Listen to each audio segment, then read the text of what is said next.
Okay, we got a fun little project going on here. This is called a Spurtle. It's a cooking utensil. I'm going to make some out of walnut today, show you how I do it.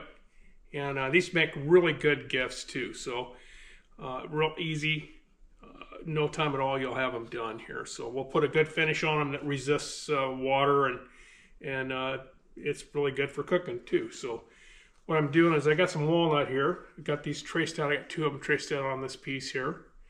And so I got them traced out here, and then I got them traced out along the edge here. So it's kind of like a 3D cut on your bandsaw. So anyways, we'll get started. I'll take these over to the bandsaw. We'll get started on it. Okay, we'll get started on here. First of all, I have a 3/8 inch blade on here, and it's 8 teeth per inch, 8 TPI. So we'll get started. I think we'll separate these two. It'll be a little easier to deal with. So here we go.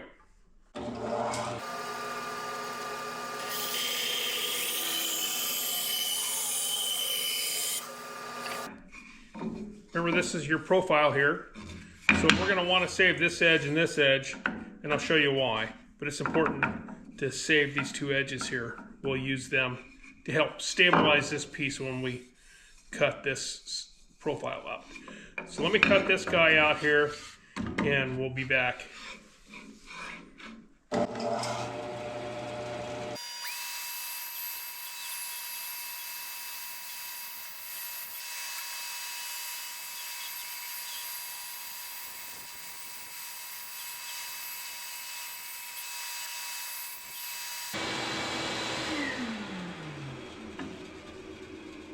Okay, we'll take these pieces that we cut off, put on here. We'll take it over to the bench here, and we'll get these guys taped up and put on here. Let's go over to the bench. Okay, here we go. We'll take a little painter's tape, and we'll tape these together so we can cut that profile off.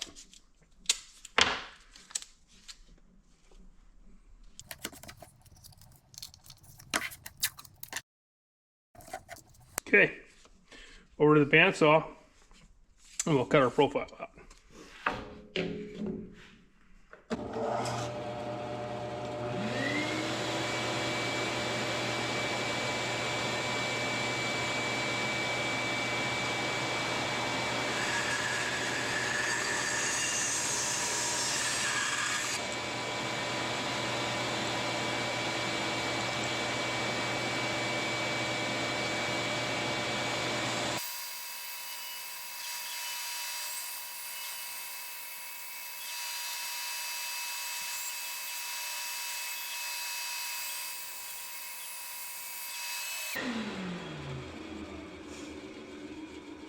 Okay, well that's it right there.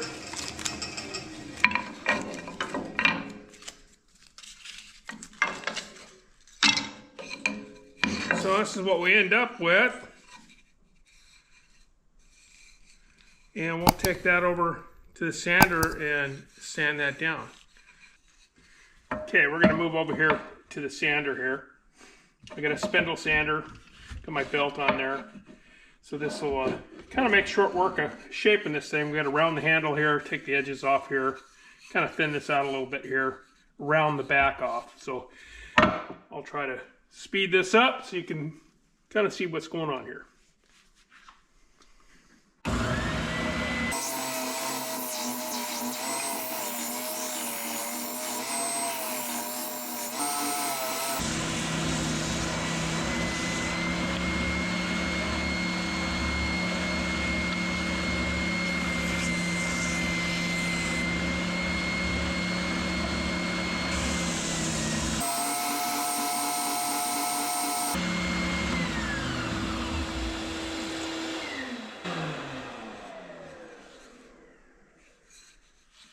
Okay, so we got this all shaped up there on the spindle sander. A little bit of sanding to do here. I'll start off with 100 grit on a palm sander and take down some of the ridges, that sort of thing. Get it smooth, and then I'll finish it off with 220, and then I'll go up. I think I'm going to go up to, what do I got here? I'll go up to 320, because we're going to put a tung oil finish on these. So you want to go up a little bit smoother with that tung oil, so it'll handle that pretty good. So that's what we're going to do.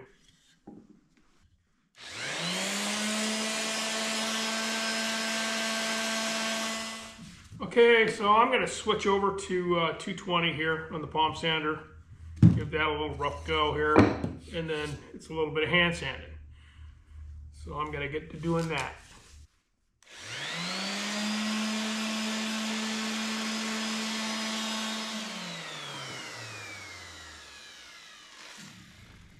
Sanded these down to 320, finished them off by hand with that 320, so they're ready to be water. We'll water pop these. We'll squirt some water on them, get them wet, let them dry out. That'll raise the grain, and we'll take that down again with the 320, and then we'll be ready to put some finish on them. And so once again, we're going to use some tung oil on these guys.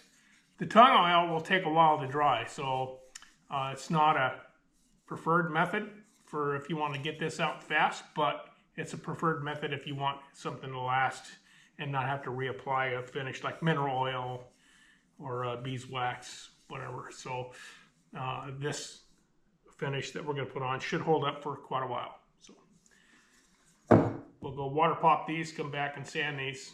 All right, I filled up a spray bottle, some water. Let's get these wet.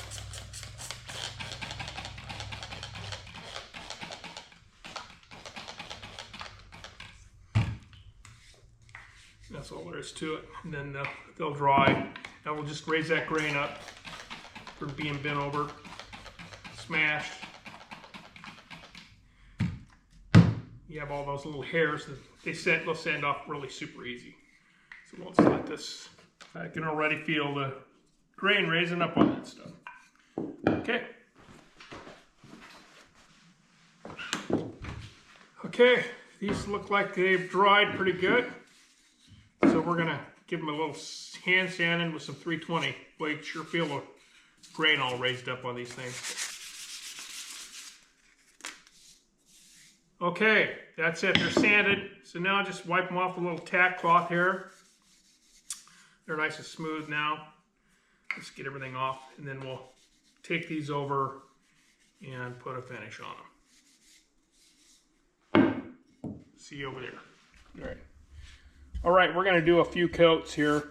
It's going to take several days in between coats, but this is going to be the first coat. I got some pure tung oil put out by Walrus Oil. This is some pretty good stuff. And then I cut that with a solvent, and this is a food grade citrus solvent. So I want to make sure, since this is going to be used in the kitchen to cook with, I want to use some food grade solvent. So anyways, here we go. I got it mixed up 50-50, 50% tung oil, 50% citrus solvent. So it goes on real easy. And the reason I cut it with the solvent is so that it gets in a little deeper in the last coat or two. I'll put just pure tung oil on it. Get that a nice light coat of that.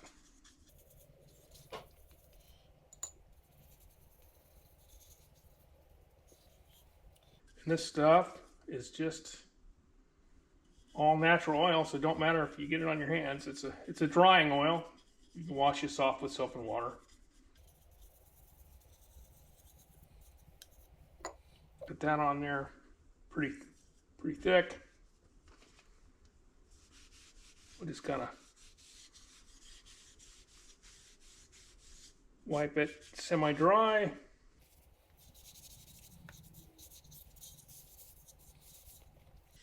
Kind of like that. So I'll do the rest of these guys.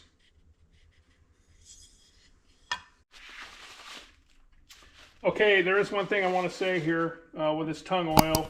You really have to be careful with your rags when you store them or throw them away. Put them somewhere to dry out. or in a bucket of water, they will spontaneously combust if you're not careful. So don't crumple them up and throw them in a pile. That's just not a good thing. So anyways, this turned out pretty good. They look pretty good. I think we'll put them somewhere where they'll dry for a couple days, and we'll come back and we'll put another coat on, and we'll do that about 3 times with the solvent, and then we'll put 1 or 2 coats on of just the pure tung oil at the last there and let that dry and cure. That'll take about a week to set up good enough to give to somebody for a gift. Okay, this is what they look like. They turn out pretty good for the first coat. So I'll put a link in the description on the pure tung oil with walrus oil and the citrus solvent, so you can see where to get it and make that available to you. Also, I got free patterns for these and a smaller one like this, so I'll link those in the description as well. Okay, well, here they are. I've got several coats on there, a couple of coats of just the pure tung oil on there, and they look pretty good. So this is one of the smaller ones I got. That's also included in the free patterns there in the description. So go help yourself if you need a pattern. These are pretty fun. You see if I can get a good shot here with a profile on it. There we go. Yeah, so have fun. These make really nice gifts. Thanks for watching.